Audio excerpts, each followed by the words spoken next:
अस्सलाम वालेकुम जी। इस वीडियो में मैं बात करूंगा how to deal with toxic people. इस वीडियो को बनाने का एक मकसद है और वो मकसद ये है कि लम्ज़ में आने से पहले कुछ चीज़ें ऐसी थी जिनसे मैं नावाकिफ़ था, और लम्ज़ में आने के बाद मेरा इत्तफ़ाक़ कुछ ऐसी चीज़ों से हुआ, इंट्रोडक्शन या एक्सपोजर कुछ ऐसी टर्मिनोलॉजी से हुआ जिनसे मैं पहले बिल्कुल नावाकिफ़ था। और उन चीज़ों में से एक चीज़ थी कि जी किसी को कैंसिल करना। अब ये जो कैंसिल करना है ना, ये बड़ा एक इंटरेस्टिंग चीज़ है, और आप में से जिसको इस चीज़ का आइडिया नहीं है उनकी इन्फॉर्मेशन के लिए मैं बताता चलूँ कि किसी को कैंसिल करना बेसिकली होता क्या है। तो जी कैंसिल करने का मतलब ये होता है कि फॉर एग्ज़ाम्पल आपका किसी के साथ अगर पहले कोई ताल्लुक़ था, दोस्ती थी, अच्छा टाइम गुजरा है, लेकिन कुछ देर के बाद अगर आप में इख्तलाफात आ जाते हैं, डिफरेंसेस आ जाते हैं और आपको फ़ील होता है जी कि आपके मजाज एक दूसरे से नहीं मिलते और आपको ये लगने लग पड़ता है कि जो अगला बंदा या बंदी है वो टॉक्सिक है, तो फिर आप क्या करते हैं, उसे कैंसिल कर देते हैं। और कैंसिल करना सिर्फ उस तरह स्ट्रेट फॉरवर्ड कता तौल्की नहीं होता। कैंसिल में एक स्टेप फर्दर जाया जाता है। उसमें किया ये जाता है कि आप कता ताल्लुक़ तो करेंगे अगले को, यानी उससे डिटैच तो होंगे ही होंगे, लेकिन साथ में जो आपके अंडर इन्फ्लुएंस बाकी लोग हैं उनको भी आप कहेंगे कि यार इस बंदे या बंदी से बिल्कुल साइड पे हो जाओ। तो इसका मतलब होता है कि किसी को कैंसिल कर दिया गया है। और लम्ज़ में अक्सर लोग ये कैंसिल होने से ना बड़ा डरते हैं। तो खैर, कैंसिल करने का ताल्लुक़ डायरेक्ट है किसी का टॉक्सिक होने से। तो सबसे पहले तो एक चीज़ मैं बताता चलूँ कि मेरा ये ख्याल है कि लोगों को वैसी भी इस तरह की टर्मिनोलॉजीज़ या इस तरह के टाइटल्स के साथ नहीं उनको बुलाना चाहिए कि फॉर एग्ज़ाम्पल कोई टॉक्सिक है। Toxic is a very hard word.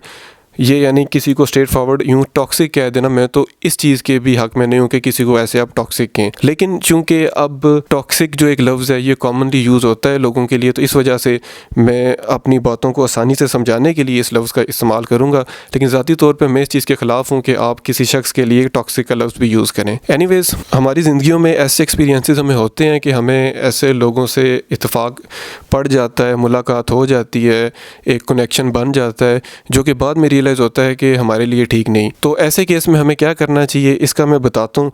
लेकिन जो भी चीज़ मैं आपको बताऊँगा ये दुनियादारी के मामलात की हद तक होगा।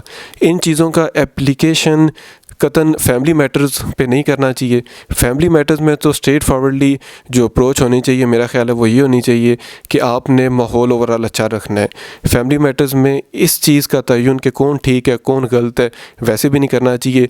जो मेन मकसद होना चाहिए वो यही होना चाहिए कि माहौल ओवरऑल ठीक रहे। इसके अलावा मैं साथ ये भी समझता हूँ कि फैमिली के अलावा वो लोग जो कि आपके क्लोज़ हों, जिनके साथ आपका बहुत अच्छा टाइम गुजरा और जिन पे आपको एक दिल से एतमाद हो कि उनका दिल आपके लिए साफ़ है, उन पर भी ये चीज़ें अप्लाई नहीं करनी चाहिए जो कि मैं आपको बताने लगूँ कि जो टॉक्सिक लोगों के ख़िलाफ़ यूज़ करनी चाहिए। तो जी, अगर तो कोई वाकई आपको फ़ील होता है कि टॉक्सिक है और आपकी उसके साथ नहीं बनने लगी, तो इस चीज़ को, इस मैटर को एड्रेस करने का जो सबसे बेहतर और सुनहरी असूल है वो ये है कि आप एक फ़ासला कायम कर लें, एक डिस्टेंस रख लें। और मैंने ये देखा है अपने एक्सपीरियंस में भी और ऑब्जर्वेशन में भी कि अगर आप किसी से फ़ासला रख लेते हैं तो कोई भी जो एक मुनासिब बंदा या बंदी हो, जनरली लोग इस चीज़ को फिर रियलाइज़ कर लेते हैं और वो ख़ुद फिर थोड़ा सा ना आपकी तरफ आना कम कर देते हैं।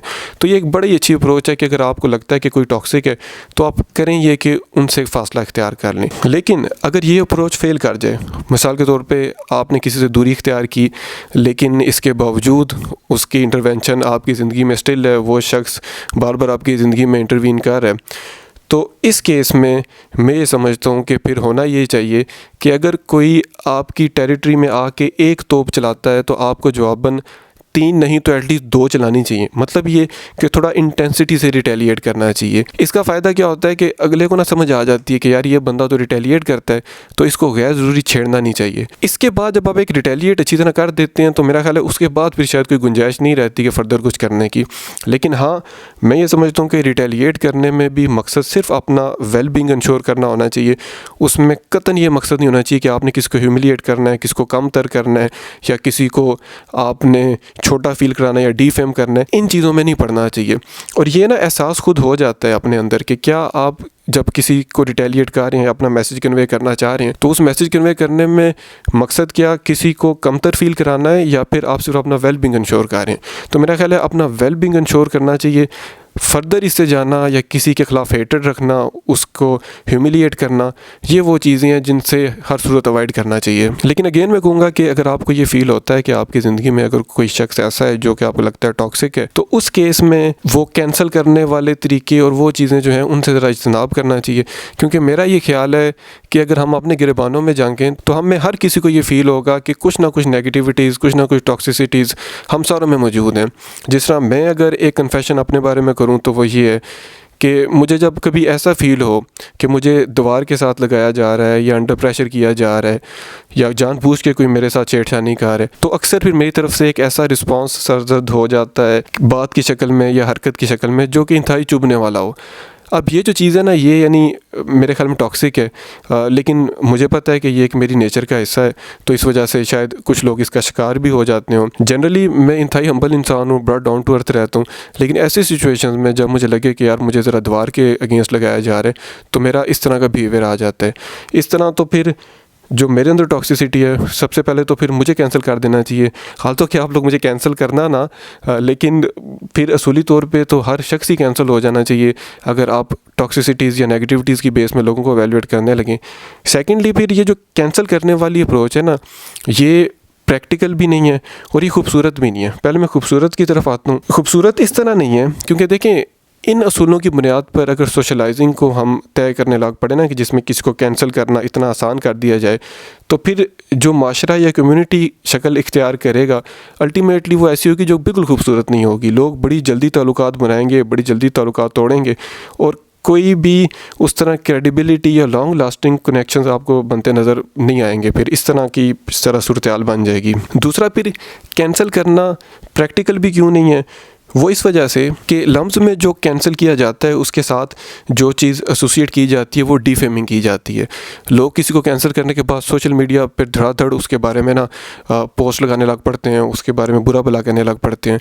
तो यहाँ पे लोग बेसिकली ना डरते इस चीज़ से कि उनको सोशल मीडिया पे जो है ओपनली कैंसिल कर दिया जाएगा और उनकी इज़्ज़त में फ़र्क आ जाएगा। ये चीज़ प्रैक्टिकल क्यों नहीं है, क्योंकि मैं ये समझता हूँ, मेरा इस चीज़ पर ईमान है कि इज़्ज़त ज़िल्लत जो है ना वो अल्लाह के हाथ में है।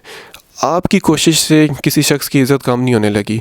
अगर किसी को ये लगता है कि उसके बस में है किसी दूसरे इंसान की इज़्ज़त कम कर देना, तो ये सिर्फ़ एक विशफुल थिंकिंग तो हो सकती है, प्रैक्टिकली ऐसे नहीं है। प्रैक्टिकली जिसे अल्लाह ने इज़्ज़त देनी है उसे देनी देनी है। तो जी, ये थे ओवरऑल मेरे ख्यालात इस हवाले से, टॉक्सिसिटी के हवाले से, लोगों को कैंसिल करने के हवाले से।